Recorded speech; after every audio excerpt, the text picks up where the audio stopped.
Well, I'm a World Federation Councillor by virtue of being an office bearer with NASIMCO as Secretary General. And so generally I believe in working within a federation system.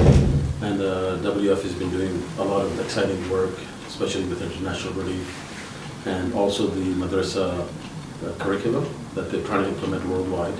And so that's a lot of exciting things that have been in the planning stages for a long time. And you see the fruition of which today, and inshallah working together from regional federation to WF, I think it's going to be more and more exciting things happening in the future for our communities respectively.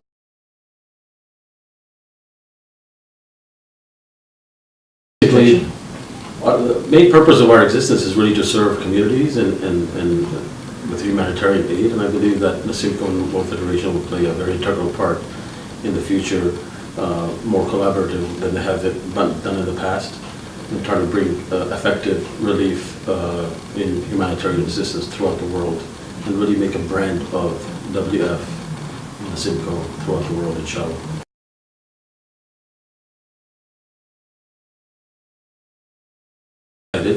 After I saw the madrasa curriculum, it's a really grassroots effort into how to teach the appropriate curriculum that's basically standardized across the World Federation, the federations and the Jamaats.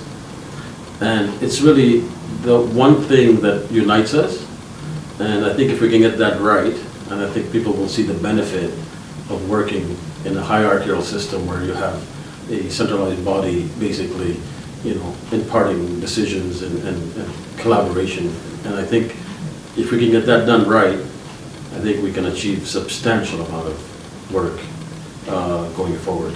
Okay, I have one question. It's sure. Ad hoc. NASIMCO covers a large area. North America is really, really massive. How do you help, a Jamaat that could be all the way pretty much essentially 7 hours in time difference? How do you coordinate with the Jamaats that are essentially on the other side of the globe? Well, that's a problem that we're trying to take a look at. I know that Europe is a little bit more centralized. Yeah. The time difference perhaps is 2-3 hours within Europe. In North America, not only is distance, but sometimes it's remote areas, right? Mashallah, we've had member Jamaats coming in joining the NASIMCO because they feel like they themselves can't manage, for example, the madrasa curriculum. To try to establish a madrasa curriculum will take a lot of substantial time, and so by that virtue they want to join the regional federation that could provide that assistance to them. So with the current internet environment where everything is, could it be remote, but it's actually very easy to reach, it makes our job a lot easier. But again, sometimes to have meetings like what we're having right now, the WF Exco, we don't really get a chance to do that because it becomes cost prohibitive. And so we try to, inshallah in the future, we'll try to do a little bit more of what WF is doing by having face-to-face meetings, because a lot can be discovered through there. So it's a challenge, but it's an opportunity. I see it as an opportunity, and there's a lot more outreach that we can do to bring other Jamaats into our fold. And I think from what I see, the madrasa curriculum program is going to be the one that's going to basically give us that brand image to say that we are a real organization that basically looks at the grassroots of what we actually are here to do, is to learn our faith.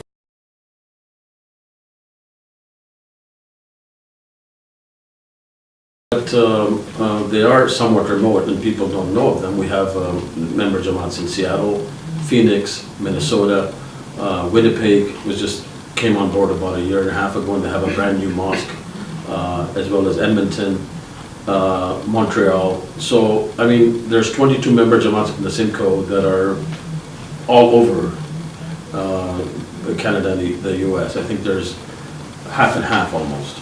And there are, in fact, a lot more that are looking at NASIMCO and saying, oh, well, this is what NASIMCO did. NASIMCO was basically raised third largest amount of money in Canada for the Rohingya Muslims, and we were, advertised in the Muslim News UK, I think, was there, and so a lot of them are noticing that NASIMCO is a collective group of Jamaats that are actually doing very good work. And they're starting to ask and inquire about as to how they can become members and so forth. So I think it's very likely that we'll grow into 25 to 30 member Jamaats over the next year, year and a half, perhaps 2 years. And that's even more exciting news for the effect that the WF through its regional federations can have on the overall Shia community worldwide.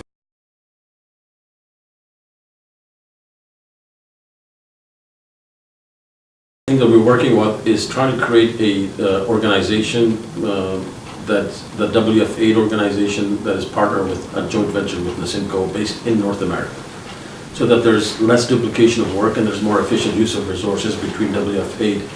For example, this communications interview that we're doing, we don't have the facilitation or the resources at NASIMCO at this moment in order to do these kind of things, so we don't really have the big outreach that WF has or had had. So if we were to work together, and with what the Secretary General just mentioned, they have a plan to go into this Koja News. That's going to be sort of like the brand of, WF, NASIMCO, so forth, about all the news events that are happening. It's going to attract a lot more people into figuring out what's happening with our respective Jamaats and then actually become part of it.